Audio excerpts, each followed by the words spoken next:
This is not a review. This is a conversation. A movie as f***ed up as American Pie doesn't even deserve a review. Suck me, beautiful. What did you just say? There's just not enough substance to analyze besides Sharon Elizabeth's tits, and I could analyze those bad boys all day. But movie culture cannot deny American Pie. And it can't deny Stifler. They all turned around. What a dumbass!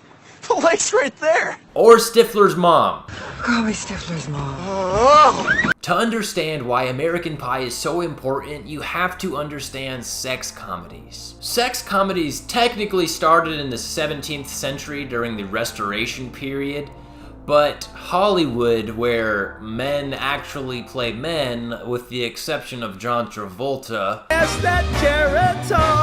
and women now have the right of playing women. In reality, Marilyn Monroe was actually the first actress to play in a sex comedy. The sexual revolution very much influenced Hollywood.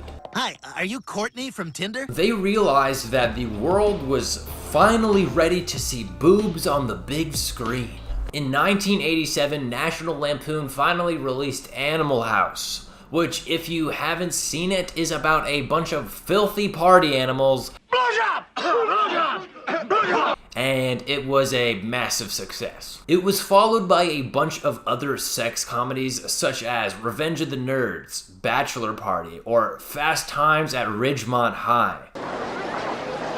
But most notably, Porky's, with the tagline, "You'll be glad you came." The 90s babies came, and with them a serious lack of sex-fueled comedies. Some say it was the rating system and a ploy against movies that were overly centralized.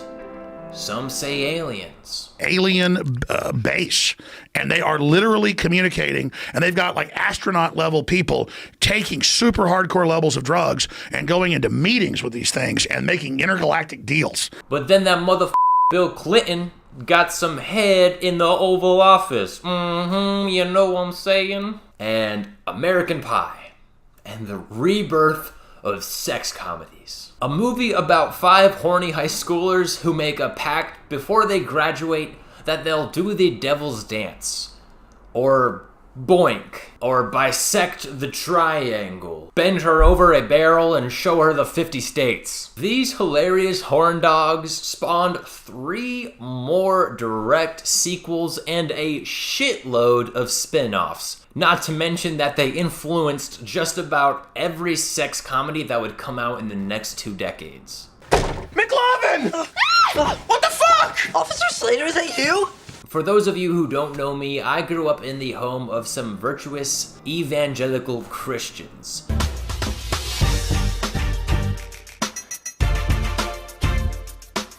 So American Pie was not something I was about to see on TV. Unless my dad thought we were sleeping and I managed to wake up just in time to see Shannon Elizabeth's tits. And it wasn't even something I could manage to get my cool friends' parents to put on. So when American Pie came on one night in a hotel room during a high school speech competition, I watched that whole damn movie. Even though my friends in the same hotel room had already seen the film and had fallen asleep, I stayed up all night and watched every bit of it.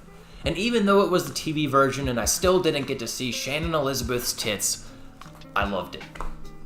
I loved it so much. No matter what type of person you are, there's always a character you can relate to. While I thought I would be like Oz and have sex with a girl that I was falling in love with, you know, I wouldn't have even been upset with a Stifler's mom situation, but Stifler's mom. Hey, Frenchie. I ended up kind of having Kevin's situation where I was sort of disappointed with my first time.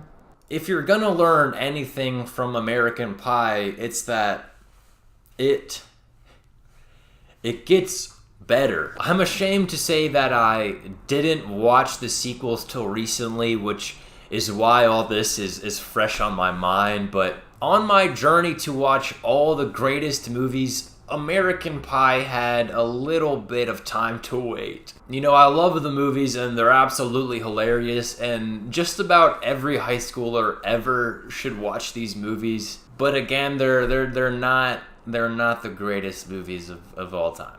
So here's to celebrating 69 subscribers. Thank you guys so much. I love you, muchacho.